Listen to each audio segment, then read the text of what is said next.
Yes, మరి కాసేపట్లోనే మేడిగడ్డకు చేరుకోబోతున్నారు మంత్రుల బృందం and even power point presentation కూడా ఉంది కాబట్టి చాలా రాష్ట్ర ప్రజలందరూ కూడా ఎదురు చూస్తున్నారు. పవర్ పాయింట్ ప్రజెంటేషన్ లో ఈ సర్కారు ఏం చెప్పబోతోంది కాళేశ్వరానికి సంబంధించి. మనతో పాటు ఉన్నారు కరీంనగర్ రిపోర్టర్ రామకృష్ణ. ఏం జరిగే ఛాన్సెస్ కనిపిస్తున్నాయి? పవర్ పాయింట్ ప్రజెంటేషన్ మీద అందరూ కూడా దృష్టి సారించారు. ఏం చెప్పే ఛాన్సెస్ కనిపిస్తున్నాయి అండ్ మంత్రుల బృందం ఎంతసేపట్లో చేరుకోబోతోంది మేడిగడ్డకి? మరికొద్దిసేపట్లో మంత్రుల బృందం మేడిగడ్డ బ్యారేజ్ కు చేరుకోనుంది. హైదరాబాద్ రేగపేట విమానాశ్రయం నుంచి మంత్రులు ఉత్తమ్ కుమార్ రెడ్డి, పొన్నం ప్రభాకర్, శ్రీధర్ బాబు, పొంగురెడ్డి శ్రీనివాస్ రెడ్డితో పాటుగా వీరంతా 5 కూడా బయలుదేరడం జరిగింది. ప్రత్యేక హెలికాప్టర్ లో కూడా వీరు బేగంపేట ఎయిర్పోర్ట్ నుంచి బయలుదేరడం జరిగింది. మరో 10 నిమిషాల్లో కూడా వారు మేడిగడ్డ బ్యారేజ్ వద్దకు చేరుకున్నారు. 1 గంట నుంచి 2 గంటల వరకు కూడా ఇక్కడ మేడిగడ్డ బ్యారేజ్ ని వాళ్ళు సందర్శిస్తారు. ఏదైతే పిల్లర్ అక్టోబర్ 2వ తేదీన ఈ యొక్క పిల్లర్ పొంగిపోయిందో దాన్ని మొదట సందర్శిస్తారు, దాన్ని పరిశీలిస్తారు.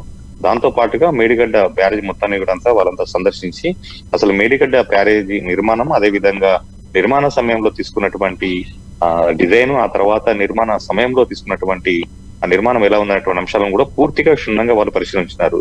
దీనికై మొత్తంగా ఆ సమయంలో మేడిగడ్డ ప్రాజెక్టు ఓవరాల్ గా కాళేశ్వరం ప్రాజెక్టు నిర్మాణం సంబంధించి ఉన్నటువంటి ఇరిగేషన్ సంబంధించినటువంటి ఉన్నతాధికారులు, అదే విధంగా ఈఎన్సీలతో పాటుగా ఎస్సీలు, డిఈలు, ఏఈలు, ఈఈలు అందరినీ కూడా ఖచ్చితంగా అందుబాటులో ఉందని చెప్పేసి అధికారికంగా వాళ్ళు ఆదేశాలు జారీ చేయడం జరిగింది. అయితే కాళేశ్వరం ప్రాజెక్టు నిర్మాణ సమయంలో అప్పటి కొంతమంది ఇరిగేషన్ శాఖ అధికారులు గత కొద్ది సంవత్సరాలు కూడా వేరే ప్రాంతాలకు బదిలీ కావడం జరిగింది. అయితే వారు ఎక్కడ ఉన్నా కూడా ఈ రోజు జరిగేటువంటి మంత్రుల సందర్శన కార్యక్రమానికి తప్పకుండా హాజరు కావాలని చెప్పేసి కూడా ఇరిగేషన్ ఉన్నతాధికారులు అయితే ఆదేశాలు జారీ చేసింది. సో రాష్ట్ర వ్యాప్తంగా వారు ఎక్కడున్నా కూడా ఈ రోజు మేడిగడ్డ ఈ కార్యక్రమానికి రావాల్సింది కూడా నీటిపారుదల శాఖ ప్రత్యేకంగా లేఖలు కూడా రాసింది. సో అప్పుడు ఏం జరిగిన అంశాన్ని కూడా మంత్రులు క్షుణ్ణంగా తెలుసుకునే అవకాశం ఉంది. గత ప్రభుత్వం సమయంలో నిర్మించినటువంటి కాళేశ్వరం ప్రాజెక్టులో నిర్మాణంలో లోపాలు ఉన్నాయన్నటువంటి విమర్శలు వస్తున్నటువంటి నేపథ్యంలో కూడా వీటన్నిటిని కూడా ఈ రోజు రాష్ట్ర మంత్రుల బృందం పరిశీలించింది. ఇక 1 గంట నుంచి 2 గంటల వరకు మేడిగడ్డ బ్యారేజీ సందర్శన తర్వాత అక్కడ పవర్ పాయింట్ ప్రజెంటేషన్ కూడా ఉంటుంది. నీటిపారుదలకు సంబంధించినటువంటి ఎస్సీలు పవర్ పాయింట్ ప్రజెంటేషన్ కూడా ఇస్తారు.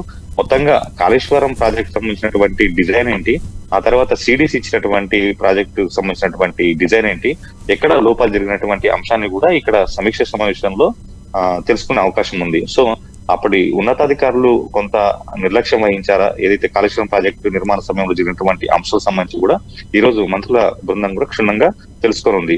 సో గత 2 రోజులు కూడా సిడిసి ఒక అంశాన్ని కొత్తగా తెరపైకి తీసుకువచ్చింది. ఏదైతే కాళేశ్వరం ప్రాజెక్టులో జరిగినటువంటి లోపాలు, డిజైన్ అంశంలో కూడా తాము ఏమి చేయలేము, ఏదైతే ఢిల్లీలో ఉన్నటువంటి ఐఐటి గాని లేదా కేంద్ర జల సంఘం సంబంధించినటువంటి నిపుణులైనటువంటి సంస్థల చేతనే మళ్ళీ దీనికి సంబంధించి పరిశీలించాలి తప్ప తాము ఏమి చేయాలని చెప్పేసి కూడా కాళేశ్వరం ప్రాజెక్ట్ కు డిజైన్ చేసినటువంటి సిడిసి కూడా చేతులెత్తినటువంటి పరిస్థితి ఉంది.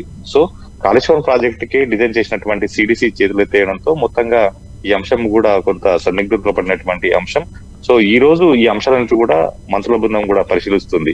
సో భోజన విరామం 2 తర్వాత 2:30 వరకు కూడా భోజన విరామం ఉంది. ఆ తర్వాత అక్కడ నుంచి మంత్రుల బృందం అన్నారం, సుందిల్ల 2 బ్యారేజీలను కూడా వెళ్ళి అక్కడ ఆ 2 బ్యారేజీలను కూడా పరిశీలిస్తుంది. ఇక్కడ ఇంకో అంశాన్ని పరిశీలించాలి. కేవలం బ్యారేజీలే కాదు, అక్కడ ఉన్నటువంటి ఏదైతే ఈ నీటిని ఎత్తిపోసేటువంటి పంప్ హౌజులు ఉన్నాయో వాటి నిర్మాణంలో కూడా లోపాలు ఉన్నటువంటి అంశం నిన్నటి నుంచి కూడా తెరపైకి వస్తున్నటువంటి కొత్త అంశం. ఏదైతే గతంలో అన్నారం వద్ద ఉన్నటువంటి పంప్ హౌస్ లో నీరు లోపలికి వెళ్ళి కూడా అక్కడ మోటార్లన్నీ చెడిపోతే ఆ తర్వాత రాష్ట్ర ప్రభుత్వం వాటిని బాగు చేయించింది. ఆ సమయంలో కూడా అక్కడ మీడియాతో పాటుగా ఏ ఒక్కరిని కూడా సామాన్య పౌరులను కూడా అక్కడికి రానివ్వకుండా కట్టుదిట్టమైనటువంటి పోలీసు బందోబస్తు ఏర్పాటు చేసి కూడా అసలు లోపల ఏం జరుగుతుందో తెలియనటువంటి పరిస్థితి నెలకొంది. సో ఈ రోజు అటు కాళేశ్వరం ప్రాజెక్ట్ తో పాటు ఈ పంప్ హౌస్ లో కూడా మీడియాతో పాటు సామాన్య ప్రజలకు కూడా అనుమతిని ఇచ్చింది రాష్ట్ర ప్రభుత్వం.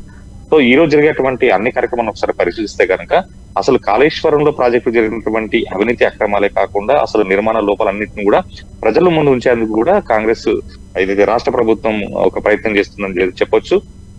సో ఈ రోజు జరుగుతున్నటువంటి సమీక్ష సమావేశం తర్వాత దీని అంతా ఒక నివేదిక రూపంలో రాష్ట్ర ప్రభుత్వం తీసుకుంటుంది. దాని తర్వాత మొదటగా నీటిపారుదల శాఖ అధికారులపై ఖచ్చితంగా చర్యలు ఉండే అవకాశం మాత్రం కనిపిస్తుంది. ఆ తర్వాత ఏదైతే ఈ నిర్మాణం సంబంధించినటువంటి ఎల్ఎండి సంస్థ అని చెప్తున్నప్పటికీ ఆ తర్వాత ఎల్ఎండి సంస్థ మిగతా కొంతమందికి సబ్ కాంట్రాక్టులు ఇచ్చినట్టు మాత్రం అది ఓపెన్ సీక్రెటే. సో ఆ ఏదైతే సబ్ కాంట్రాక్టులకు ఇచ్చిందో వాళ్ళు నిర్మాణ సమయంలో జరిగినటువంటి కొంత నిర్లక్ష్యం కావచ్చు, తప్పిదాలు కావచ్చు, నిర్మాణం లోపల జరిగినటువంటి అంశం మాత్రం ఇక్కడ తేటతెల్లమవుతుంది. సో ఈ అంశాలను పరిగణన తీసుకొని ఎల్ఎన్డిటి సంస్థ పైన లేకపోతే సబ్ కాంట్రాక్ట్ తీసుకున్న వారిపైన చర్యలకు తీసుకుంటున్నటువంటి అంశం మాత్రం ఈ యొక్క నివేదిక ఆధారపడి ఉంది. యా రామకృష్ణ, అంటే చాలా అంశాలు తెరపైకి వస్తున్నాయి, రోజుకు కొత్త అంశం తెరపైకి వస్తోంది. సో ఈ రోజు మంత్రుల బృందం పర్యటించిన తర్వాత, పవర్ పాయింట్ ప్రజెంటేషన్ తర్వాత, రివ్యూ మీటింగ్ తర్వాత ఏదైనా కన్క్లూజన్ వచ్చే ఛాన్సెస్ కనిపిస్తున్నాయా? తప్పకుండా. ఎందుకంటే ఈ రోజు కేవలం నీటిపారుదల శాఖ అధికారులే కాకుండా నిర్మాణ సంస్థలందరినీ కూడా ఇక్కడికి మీటింగ్ రావాలని చెప్పేసి కూడా రాష్ట్ర ప్రభుత్వం ఆదేశించినటువంటి పరిస్థితుల నేపథ్యంలో ఇటు కాంట్రాక్ట్ సంస్థలు, అదే విధంగా నీటిపారుదల శాఖకు సంబంధించినటువంటి అధికారులు కూడా అందరూ ఈ రోజు రావడం జరుగుతుందో. సో ఈ కేవలం గతంలో జరుగుతున్నటువంటి సమీక్ష సమావేశాలకు భిన్నంగా ఈ రోజు ఈ రివ్యూ మీటింగ్ ఉంటుంది. చాలా క్షుణ్ణంగా ప్రతి అధికారి నుంచి కూడా అంశాలను తెలుసుకుంటాం. పాయింట్ టు పాయింట్ కూడా ప్రతి అంశాలను కూడా ఇక్కడ లేవనెత్తి ఆ యొక్క కాలుష్యం ప్రాజెక్ట్ సంబంధించినటువంటి అంశాల విషయంలో ఏం జరిగింది, అసలు నిర్మాణం సమయంలో జరిగినటువంటి నిర్మాణం కంటే ముందు ఇచ్చినటువంటి డిజైన్ ఏంటి, ఆ తర్వాత నిర్మాణ సమయంలో జరుగుతున్నటువంటి డిజైన్ లో మార్పులు ఏంటంటే అంశాన్ని కూడా ఇక్కడ చర్చకు వచ్చే అవకాశం ఉంది. ఇక్కడ 2 రోజుల క్రితం సిడిసి ఇచ్చినటువంటి ఒక అంశం ఏదైతే తాము ప్రస్తుతానికైతే ఏం చేయలేము, దీన్ని మళ్ళీ దీనికి సంబంధించినటువంటి అంశంలో జోక్యం చేసుకోలేమంటూ కూడా చేతులు ఎత్తేస్తున్న నేపథ్యంలో అసలు సిడిసికి అదే విధంగా నీటిపారుదల శాఖ అధికారులకు మధ్య జరిగినటువంటి లేఖల అంశం, ఉత్తర ప్రత్యుత్తరాలకు సంబంధించినటువంటి 25 లేఖలు కూడా ఉత్తర ప్రత్యుత్తరాలు జరిగినటువంటి ఒక అంశం తెరపైకి వస్తున్నటువంటి నేపథ్యంలో వీటన్నిటిని పరిగణలోకి తీసుకొని అసలు తప్పిదం ఎక్కడ జరిగింది, నీటిపారుదల శాఖ అధికారులు అసలు ఎందుకు ఇంత ఉదాసీనంగా ఉన్నారనేటువంటి అంశం కూడా ఈ రోజు చర్చకు వచ్చే అవకాశం ఉంది. సో మొత్తంగా ఈ రోజు ఏదైతే నిర్మాణ సంస్థలు, కాంట్రాక్ట్ సంస్థలతో పాటుగా చిన్న సబ్ కాంట్రాక్టులు అందరినీ కూడా పిలిపించి అసలు నిర్మాణ సమయంలో జరిగినటువంటి అవకతవకలే కాకుండా లోపాలను కూడా పూర్తిగా తెలుసుకున్న తర్వాతనే ఈ రోజు సంవత్సరం తర్వాత ఒక నివేదిక నీటిపారుదల అధికారులు ఒక నివేదిక ఇవ్వనున్నారు. దాని అధికారులంగా చర్యలు తీసుకునే అవకాశం ఉంది. సో ఇవాళ కేవలం బ్యారేజే కాకుండా పంప్ హౌస్ లను కూడా సందర్శించే అంటే ఇప్పటివరకు షెడ్యూల్ ప్రకారం అయితే కేవలం బ్యారేజ్ సందర్శన మాత్రమే ఉంది. అయితే దాని దగ్గర ఉన్నటువంటి అన్నారం, అక్కడ ఉన్నటువంటి పంప్ హౌస్ ను కూడా సందర్శించే అవకాశం మాత్రం మనకు కనిపిస్తున్నాయి. ఎందుకంటే గతంలో అక్కడ అన్నారం పంప్ హౌజులు మునిగిపోయినటువంటి సందర్భంలో అక్కడ చాలా రోజుల పాటు కూడా ఆ మోటార్లను బయట ఎండబెట్టాల్సిన పరిస్థితి వచ్చింది. ఆ తర్వాత మరమ్మతులు చేయించాల్సిన పరిస్థితి వచ్చింది. దాదాపుగా 6 నెలల సమయం పాటు వాటిని బాగు చేయడానికి సమయం సరిపోయింది. ఆ తర్వాత కోట్ల రూపాయలను మళ్ళీ వెచ్చించాల్సినటువంటి పరిస్థితి. సో ఈ అంశాన్ని కూడా మంత్రులు పరిశీలించే అవకాశం ఉన్నాయి. సో ఇవన్నింటినీ కూడా నీటిపారుదల శాఖలో ఒక నివేదిక రూపంలో రాష్ట్ర ప్రభుత్వానికి ఇచ్చిన తర్వాత దానిపైన వాళ్ళు చర్యలకు ఉపక్రమించే అవకాశం ఉంది. ఒక్కరోజు సందర్శించి నివేదిక ఇచ్చేస్తే సరిపోతుందా? లేదు, ఏదైతే రాష్ట్ర ప్రభుత్వం కాళేశ్వరం ప్రాజెక్ట్ అంశంపై కొద్దిగా సీరియస్ గా ఉన్నట్టు తెలుస్తుంది. కేవలం మంత్రుల పర్యటన కాదు, దీనిపైన ముఖ్యమంత్రి కూడా దృష్టి సారించే అవకాశం ఉంది. సో ఇది దశల వారీగా కూడా ఈ అంశం పైన దృష్టి సారించి దీనిపైన నివేదికలు తెప్పించుకుంటూ అవసరమైతే మళ్ళీ మంత్రులు కావచ్చు లేకపోతే ముఖ్యమంత్రి కావచ్చు ఇక్కడికి వచ్చే అవకాశం మాత్రం మాకు సమాచారం ఉంది. ఎందుకంటే ఇప్పటికే నీటిపారుదల శాఖ అధికారులు మాత్రం ఒక క్లియర్ విషయం వాళ్ళకు లేఖలో ఇవ్వడం జరిగింది, ఆర్డర్స్ ఇవ్వడం జరిగింది. ఈ అంశం పైన గతంలో పనిచేసినటువంటి అధికారులందరూ కూడా ఎప్పుడు పిలిచినా అందుబాటులో ఉండేటువంటి అంశానికి మనం ఒకసారి పరిశీలిస్తే గనక అంటే రాష్ట్ర ప్రభుత్వం ఈ అంశంపై ఎంత సీరియస్ ఉందో మనకు తెలుస్తుంది. గతంలో కాళేశ్వరం ప్రాజెక్ట్ లో పనిచేసినటువంటి నీటిపారుదల శాఖ ఉన్నతాధికారులు కావచ్చు, అధికారులు కావచ్చు, కొంతమంది బదిలీలపై వేరే డివిజన్లు కావచ్చు, సర్కిల్ కావచ్చు వెళ్ళినటువంటి పరిస్థితి ప్రస్తుతం ఉంది. సో వారందరికీ కూడా ఒక ఆర్డర్స్ జారీ చేయడం జరిగింది. ఈ అంశం ఏదైతే ఉందో జరిగే మీటింగ్లకు తప్పకుండా హాజరు కావాలని చెప్పేసి వాళ్ళకు ఆర్డర్స్ ఇచ్చినటువంటి నేపథ్యంలో ఈ కేవలం అక్కడ పనిచేసినటువంటి అధికారులే కాకుండా ఈ ప్రాజెక్ట్ సంబంధించినటువంటి బిల్లులు పే అండ్ అకౌంట్స్ సంబంధించినటువంటి డిపార్ట్మెంట్ కూడా ఒక లేఖ రాయడం జరిగింది. అప్పుడు ఏ సమయంలో, ఏ తేదీల్లో, ఏ సంవత్సరంలో ఈ కాంట్రాక్టర్లకు బిల్లులు చెల్లించడం జరిగింది, దానికి సంబంధించినటువంటి లేఖలు అదే విధంగా బిల్లులకు సంబంధించిన వివరాలు కూడా పంపించినటువంటి పే అండ్ అకౌంట్స్ డిపార్ట్మెంట్ కూడా వీళ్ళు రాష్ట్ర ప్రభుత్వం ఆశించినటువంటి నేపథ్యంలో ఈ అంశంపై ప్రభుత్వం ఎంత సీరియస్ ఉందో తెలుస్తుంది.